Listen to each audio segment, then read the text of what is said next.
इस चैनल में आप सबों का हार्दिक स्वागत है। आज मैं छठ व्रत के कुछ नियम के बारे में आप सबों को बता रही हूँ। यह व्रत जो है, इसमें सूर्य देव की उपासना किया जाता है। यह व्रत सूर्य उपासना का महापर्व है। इसमें सूर्य भगवान और उनकी बहन छठी मैया का पूजा किया जाता है। यह व्रत बड़ा ही कठिन है। 4 दिनों का व्रत होता है ये। इसमें पहला दिन नहा खाए का होता है, फिर खरना, फिर पहला अर्घ और चौथे दिन निस्तार होता है।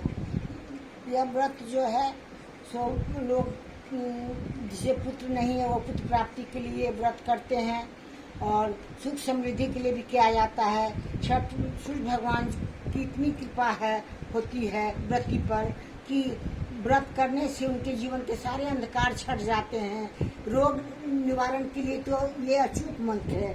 सूर्य की रोशनी में भी इतनी शक्ति है कि शरीर के जितने भी रोग रहते हैं धीरे धीरे करके वो खत्म हो जाते हैं। अभी चैती छठ शुरू होने वाला है। मैं उसी के बारे में बतला रही हूँ। एक कार्तिक में होता है, एक चैत में होता है। दोनों का नियम करके बराबर ही होता है। सर्वप्रथम हम क्या करते हैं, स्नान कर करके पवित्र हो जाते हैं। कुछ लोग तो गंगा स्नान के लिए जाते हैं, क्योंकि जो गंगा स्नान के लिए नहीं जा सकते हैं वो घर में ही गंगा जल डाल करके बाल्टी में स्नान करके शुद्ध हो जाते हैं, शुद्ध वस्त्र धारण करते हैं और पहला दिन नहा खाए के दिन वह अरवा खाना खाते हैं। अरवा चावल का भात, कद्दू का सब्जी, चना का दाल, घी में बना हुआ होना चाहिए। इस तरह वो अपने आप को पूरी तरह से शुद्ध कर लेते हैं। दूसरा दिन खरना होता है। खरना में ज़्यादा नियम किया जाता है। इसके लिए पहले से गेहूं की तैयारी की जाती है। गेहूं को हम अपने से धो करके फटक करके उसे अपने बैठ करके सुखाते हैं कि उस गेहूं पर चिड़िया भी नहीं बैठे। और उसके बाद उसे स्नान वगैरह करके घर के बच्चे उसे जा करके पिसा करके लाते हैं। तब उसी गेहूं से हम खरना के लिए कुछ लोग पूरी बनाते हैं, कुछ रोटी बनाते हैं, कुछ सोहारी बनाते हैं। तो लेकिन शुद्ध घी में ही बनना चाहिए। रोटी में भी शुद्ध घी लगता है, सोहारी में भी शुद्ध घी, पूरी भी शुद्ध घी का ही होता है। और दूध में चावल को सिझाया जाता है, उसमें शक्कर डाला जाता है। इस तरह से सोहारी और खीर तैयार हो जाता है। फिर केला मंगवाते हैं, केला को धो करके रखते हैं। पान सुपारी का भी इसमें प्रयोग किया जाता है। और उसके बाद सूर्य भगवान के नाम से, छठी मैया के नाम से हम प्रसाद निकालते हैं। उसमें पान सुपारी चढ़ाते हैं, दीप जलाते हैं, धूप देते हैं। और ये इस तरह और व्रती जो है वह एक टाइम उसी समय भोजन करता है, प्रसाद के रूप में ग्रहण करता है भोजन को। और उसके बाद तीसरे दिन होता है पहला अर्घ का। पहला अर्घ जो है इसमें व्रती को मुंह में कुछ नहीं लेना चाहिए। दिन निर्जला रहते हैं व्रती जो है। और सुबह से ही घर के लोग भी उत्साहित रहते हैं। जो यथाशक्ति सभी लोग इसमें सहयोग करते हैं। नहा धो करके ठकुआ बनता है, कसार बनता है, चावल का लड्डू बनता है, कुछ जगह तो पिरकिया भी बनाया जाता है। और उसके लिए सब मिलजुल के प्रसाद तैयार करते हैं। जितने भी सीजनल फल हैं, नारियल का बहुत ज़्यादा है। नारियल है, केला है, सेब है, नारंगी है, ईख जिसे कितारी कहते हैं, वह पानी फल, सिंघाड़ा, जितने भी फल हो सकते हैं उपलब्ध सब फल चढ़ाया जाता है, मंगाते हैं, सूप में दिया जाता है। कुछ लोग पीतल के सूप में भी व्रत सूप में यह रख लेते हैं, लेकिन हम कुछ लोग बांस में ही करते हैं। चाहे पीतल का सूप हो चाहे बांस का हो, हम सर्वप्रथम क्या करते हैं, सूप को धो करके खूब अच्छी तरह से साफ कर लेते हैं, सुखा लेते हैं। उसके बाद उसमें पिठार, चावल का बुकनी जो रहता है, पिसा हुआ चावल, उसमें थोड़ा हल्दी डाल करके सभी सूप में लगाते हैं। और सब में पीपा सिंदूर जो कि पीला सिंदूर रहता है उसका टीका लगाते हैं 5-5 करके। इस तरह सूप हो जाता है। फिर उसमें ठकुआ में सिंदूर लगाते हैं, ठकुआ देते हैं, कसार देते हैं, पिरकिया देते हैं, सब तरह का फल देते हैं।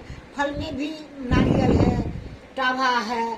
फल में हम क्या करते हैं, वही चावल का लेप लगा करके और उसमें सिंदूर लगाते हैं, अड़ता लगाते हैं और इस तरह से सूप को सजाते हैं, बद्धी डालते हैं। और बड़ा टोकरी में भी सिंदूर पिठार लगा करके पूरा सूप को उसमें सजाया जाता है। इसे डाला कहते हैं। और उसे नया कपड़ा चाहे पुराना कपड़ा ही हो, उसे रंग करके हम उसे लेकर के घाट पर जाते हैं। कुछ लोग तो नदी किनारे जाते हैं, पोखर में जाते हैं, और कुछ लोग घर पे ही पोखर बनवा के करते हैं। तो घर के बच्चे जो हैं वो लेकर के माथे पर डाला को घाट पर जाते हैं, और पहला अर्घ में डूबते हुए सूर्य को अर्घ दिया जाता है। सूर्य का महापर्व है, सूर्य उपासना का, और पहले दिन डूबते सूर्य को अर्घ दिया जाता है। सब कोई व्रती जो है वो पानी में पहले से खड़ी रहती है, पान सुपारी ले करके, और सारे लोग जो हैं सूप हाथ में दिया जाता है, और सारे लोग उसमें अर्घ चढ़ाते हैं, दूध का, जल का। इस तरह अर्घ पूरा हो जाने के बाद व्रती अपने सब टोकरी लेकर के जितने लोग हैं उसे सरिया देते हैं टोकरी डाला में, और फिर लेकर के घर चले जाते हैं। और तीसरा दिन का, चौथा दिन का जो व्रत है वह जो है वह उगते हुए सूरज का किया जाता है। उसमें उगते हुए सूरज को अर्घ दिया जाता है। इसके लिए भी घर के सारे लोग में उत्साह दिखाई पड़ता है।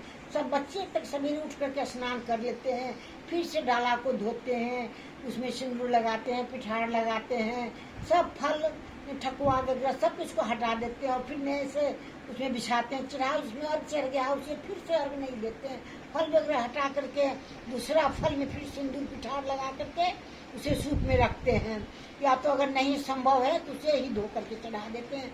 अदरक डाला जाता है, हल्दी दिया जाता है, पंचमेवा जो है वो दिया जाता है, लौंग इलायची। छठी माँ को खुश करने के लिए जितने भी सामग्री हम यथाशक्ति हमको उपलब्ध करा सकते हैं उतना को उपलब्ध करा करके उनकी पूजा आराधना की जाती है।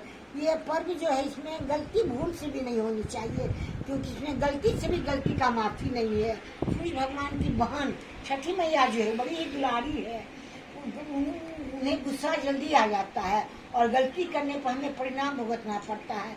इसलिए यह पर्व बड़ा ही सावधानी से करना चाहिए। लेकिन यह पर्व जो है चौथे दिन फिर हम सब कुछ लेकर के घाट पर जाते हैं, और उसके बाद उठते हुए सूर्य को अर्घ देते हैं, और सब लोग दूध का अर्घ देते हैं, जल का अर्घ देते हैं। और व्रती जो है वह बहुत देर तक पानी में खड़े होकर के सूर्य की उपासना करती है, उनको ध्यान लगाती है। अपने इन्हें पुत्र नहीं है, वो पुत्र प्राप्ति के लिए सूर्य भगवान से, छठी मैया से प्रार्थना करती है।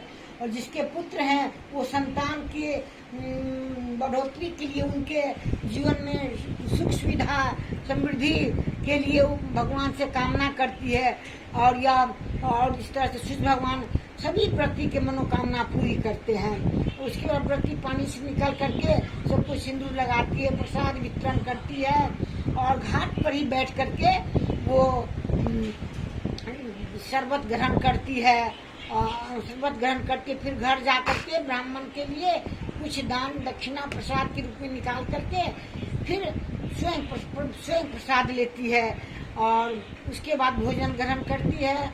और ये प्रसाद का इतना ज्यादा महत्व है कि पूरा मोहल्ला में सब जगह प्रसाद बांटा जाता है। यह पर्व जो है बहुत महत्व का पर्व है, इसमें हमें करना चाहिए। इससे हमारे सारी मनोकामनाएं पूरी होती है, हमारे शरीर के जितने भी रोग हैं सब दूर हो जाते हैं, और सुख समृद्धि तो इस तरह हमारे घर आता है कि आपको हमें पता भी नहीं चलता है। जीवन के जितने भी अंधकार हैं, सूर्य उपासना का ये पर्व करने से वो अंधकार जीवन से छटता चला जाता है।